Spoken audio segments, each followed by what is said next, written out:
screen, preparing to go into the final game of this best of 3. Only one can advance. There is no shaking of hands and a draw here. This is it, life or death in this bracket. Spawning in the bottom right position as the green Zerg player coming in for Dignitas.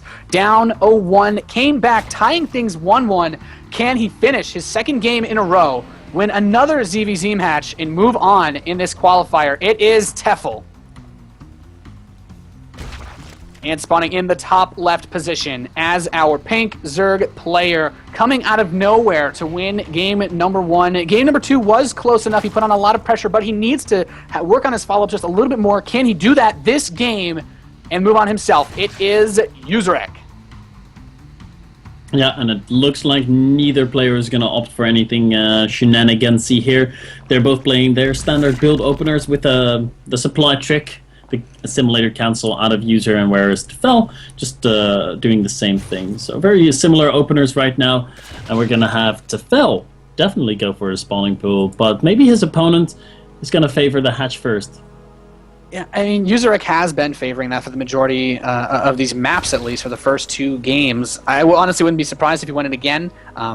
Kind of maybe anticipating, Tefel, okay, he didn't choose me. This is, going to be a bit of a longer map in terms of rush distance, so I'm not as worried about it. And, well, like you said, that spawning pool is on the way for Tefel. And, yeah, Userek sending that drone down to the naturals. So it's instant replay, basically, getting up these openers. yeah, the ZVZ openers, we've seen them so far, so I'm going to go ahead and refresh the bracket real quick. Keep in mind, guys, there is a 2 to 3 minute delay on the stream, so everything that I tell you about the brackets is going to be 2 minutes old. So by the time that you hear my voice say, oh my god, this happened and that happened and this game is still in progress, that might have ended by now, so please don't hate me for that. Fuser was able to beat Nama, his fellow Finn, his fellow countryman, and that must have been an entertaining series, Fuser versus Nama. Are you familiar with Fuser? Oh yeah, I've talked to Fuser quite a bit. He's a pretty funny guy. Nama in particular, both of those guys actually really like their cheesy builds. Yes, I almost kind of makes me wonder, if you had 2 SCV trains meet in the center of the map, and it's just who has 1 extra SCV to win the fight, but. That's the cool thing about these tournaments. You still get a lot of the known players, some of the more community known players that don't get to participate in such big tournaments like Fuser. So I'm kind of happy that we do have this set up, and hatchery will be wrapping up pretty soon for Tefel. Of course, is complete for User. Nothing out of the ordinary so far.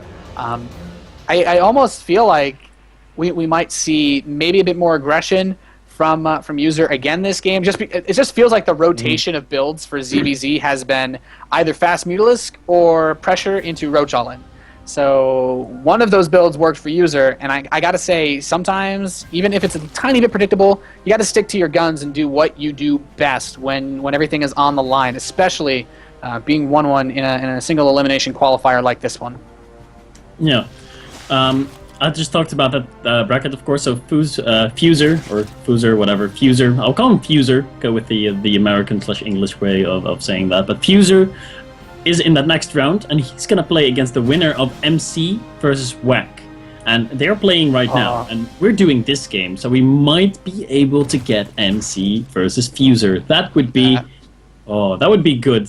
I would definitely not mind waiting a few minutes to get into that series. That's gonna be so much fun to see Fuser use his sometimes cheesy strategies to surprise the boss toss with an unexpected move. It should be a really great series. We'll definitely try and bring that to you guys.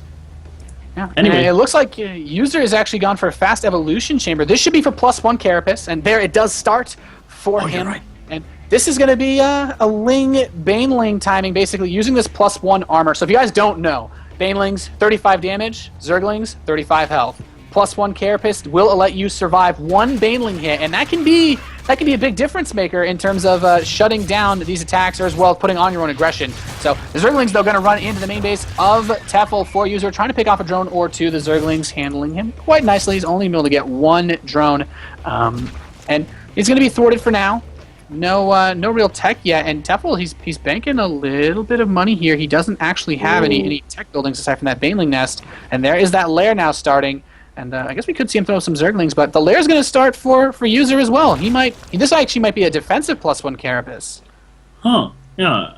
When you said that there might be some kind of a timing coming up, I was like, yeah, that makes a lot of sense. But everything that User has done after that really indicates that he wants to go for a late game option. I mean, that lair going down just a few seconds after Tefel's lair has gone down. That's weird, because we both agreed that User's strength was in the unexpected. The game that he won was where he surprised Tefel with an aggressive push. And this time around, he might not be doing that. He might be going into Mutas himself. Yeah, the only really interesting question here is, I mean, he knows that Tefel's not really been the big aggressor in these games so far. So going for +1 Carapace, if you're not using it aggressively on the part of User, does seem a bit abnormal. And we are going to actually have Tefel go for that Infestation Pit again. So he wants to go for this Roach Infester, and then just feeling confident that he can play the defensive game against the Mutalisks. And we do have Tefel trying to shut down the third base of User, but it does not look like he will be able to stop that. And third hatchery will start for Tefel, but I gotta say, Tefel has shown that he can defend the Mutalisk play pretty damn well so far. Yeah, he's been able to defend really well against just that. Tefel now on the run. Back to his base, he has the third base on the way. Ooh, bit of a Baneling detonation there by Tefel, a decent one. Might have been able to get a good one there, but nice micro there by User pulling it back at the last second. So User definitely going to be piling on some aggression here. He's looking, this is really what he's hoping to do, to force the cancel on his third base, and I think he's going to be able to do that, and there it is. The cancel has been forced. The Banelings that Tefel was making are just a few seconds too late, and they're all dying to single Zerglings. So this has definitely been going in User's favor. He's got the Spire on the way. It's about to finish up. And this time the roles are reversed. Tefel is the guy. Tefel's the guy going to be playing the Infestors, whereas the Spire is coming up out of User, which we have not seen him do. Yeah, a lot of Zerglings though moving into the main base. He's actually going to force Tefel to miss a lot of mining time, moving those drones away. The Zerglings actually might be able to pick off all the lings inside the main for Tefel, and User's doing a nice bit of damage here. He's built the Banelings inside of that base, and it's just another one. It's just another case of he's not being able to put any pressure back on User, and now User is going to be getting up 10 Mutalisks coming out. He's got these Zerglings continuing to put this pressure on, and I feel like the game for now is still fairly stable. There's a slight drone count lead for Tefel. User will have the Mutalisks out though, and I gotta say, it's going to be just like the last game where those Mutalisks come out and the Infestors come out right after they arrive. So I'm not sure how much damage he's going to be able to do. He's putting up the Spore Crawlers once again in those very strategically placed locations.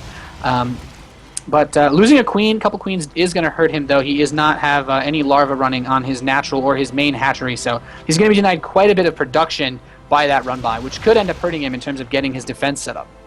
These Infestors are going to get caught. Oh, they do manage to get one fungal down. So the Mutas did take a little bit of damage, but as we all know, Mutalisk regenerates really quickly right now. So that was actually really good for User there. I wanted to say Tefel, but that is of course the wrong way around, as User is attacking the third base of Tefel. Is he going to get the third base? That's really what he's hoping to do here with these links, but the Roaches are coming in for Tefel. I think he should be able to defend and getting a fungal on those Mutas in the main base, but does he have enough fungals to kill them off?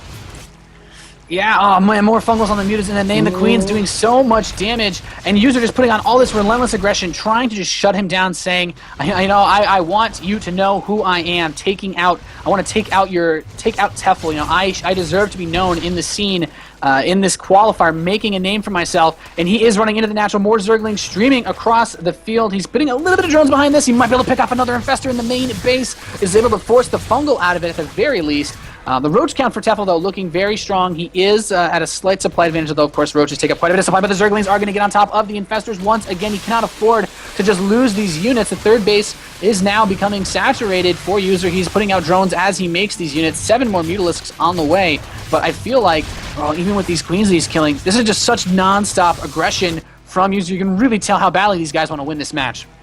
User's he's going all in with the Mutas in a sense. He's making another 11. He was pooling up his resources for a while and considering a switch into Roaches/Hydras, but he's not going to do that. He's going to go with the Mutas all the way. The Mutas might be able to kill this third base here. Oh, look at that spread. The Infestor doesn't know where to fungal and only ends up fungling 2 of them. Does he have enough queens here? No, he needs to use his Infested Terrans. Has to be very careful. The third base goes down. That is huge. That's exactly what User hoped to do here. And what is he going to do now? Is he going to fall back and macro his way out of here, or is he going to keep on pushing?